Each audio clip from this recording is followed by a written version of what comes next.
Chiremba tambanudza kachiremba eda eda. Chiremba tambanudza kachiremba eda eda. Batambanudza kachiremba eda eda. Chiremba tambanudza kachiremba eda eda. Tambanudza kachiremba eda eda. Chiremba tambanudza kachiremba eda eda. Chika wa munhu wamwe. Chiremba tambanudza. Chika do chika here. Do Svika munhu waMwari, bvisa bhutsu hako, wasvika nzvimbo imwe unoera. Eda eda, chiremba tambanudza kachiremba. batsirwa vakati bvise mamhepo madhimoni ngezvanetse Ugama hako baba. Merishadya shimiriyo, merishadya shimiriyo, merishadya.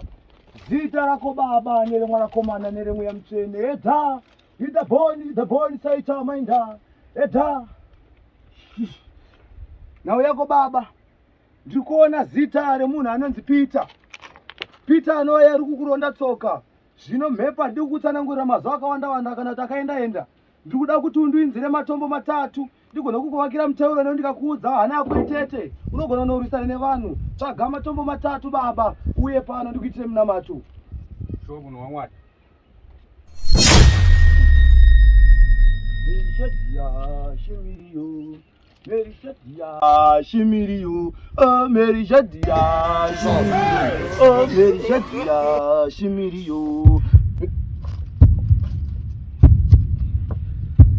Fugamai baba, makabata matombo enyu. Zvinoda kukuvakirai zambuko baba.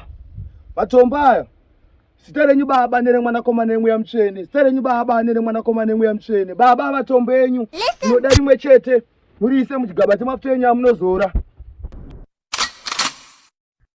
Rimwe mogeza mazuva 3.